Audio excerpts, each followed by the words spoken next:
So Evilswarms are gonna kick off round 2, and this time actually he's gonna start off with Caster into Evilswarm Magikora. So he's gonna open up the Ophion play, which is actually ideal. And I like the Ophion play because it's not a minus. You actually end up with the same 6 cards because Ophion does replace itself with added protection.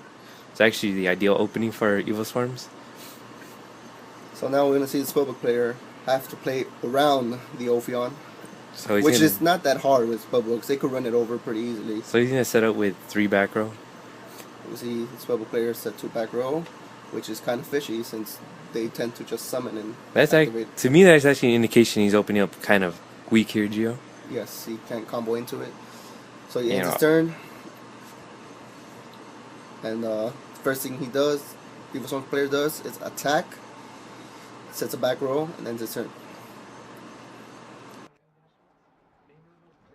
We see the Spellbook player actually had a Royal Decree. So actually cited into a Royal Decree. So he actually pretty much predicting he has, with the experience having lives with the Mirror Force and the Compose, he chose to have protection against that, which was devastating to him in the last round, but he managed to. He saw that game 1 he was playing against a lot of traps. You know, he was obviously running a trap heavy variant Evilswarm. So Decree is actually a really good card. You know, speaking. So he activates Judgment. The first thing he does is Heavy Storm. And that's actually really bad. I can't think of any response that Evilswarm might have to this. But it's a pretty big risk considering he's gonna destroy 3 of his own trap cards.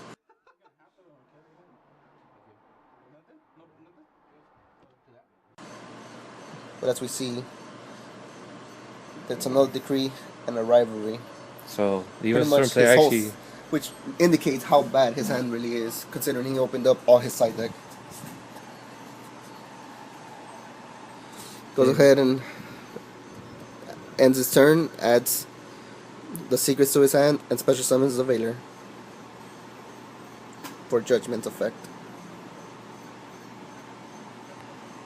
You know, I actually think that's a little bit of a misplay on his part. You know, he used Judgment to only get 1. I would have rather waited. Well, at this point, he's staring down an Ophion with no defense. I guess it's some indication that his hand is really weak right now. You know, he's hoping to draw into something really good. Doesn't really have that many spellbooks to activate, maybe. Jamie activates the secret he added to his hand. Searches out Spellbook Magician. At this point, it seems clear that he has no intention of summoning it, but instead sets it once again for defense. But that's not such a bad play, considering he still gets his effect when he flips face up. So he's hoping to set up his hand with spellbooks and maybe draw into a monster he needs. So Evilswarm goes ahead and attacks into the set. What is it? What's it called? Magician. And searches out his secrets. Draws into his hand. Activates the secret. And once again goes for the Spellbook Magician. Pointing out that he has not opened up what he need. He has not drawn into what he needed. So he's gonna replay that once more, hoping this time it will work out. So Evilswarm MSTs the back row, so he can now summon a monster. He gets Thunderbird, is actually a really good monster in this situation. So he goes ahead and searches once again for Spellbook Magician's effect.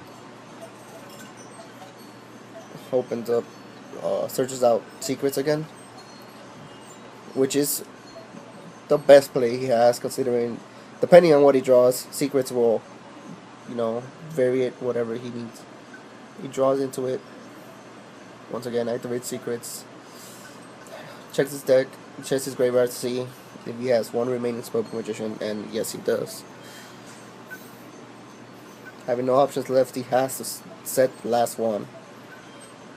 So that's 3 secrets, 3 magicians he has used, and none of them have benefited him. You know, Gio, at this point, what would you say that he would need to draw? Maybe, you know, the Priestess. Yeah, that Priestess is pretty much dead to that Ophion. The Priestess, no. Then, most likely, any monster like Kaiko anything that could possibly run over it with Spellbook power. Anything over 15, just as a prophecy, anything.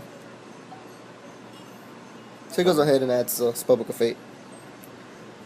And takes damage from.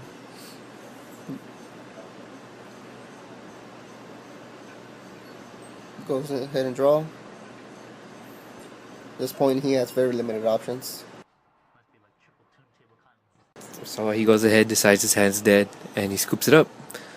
So it looks like we're going to game 3. After Decree and Heavy Storm, Spellbook still couldn't play around Ophion. Stay tuned for the final round, and don't forget to subscribe and check out the description box for the link to our store, weekly tournament details, and more.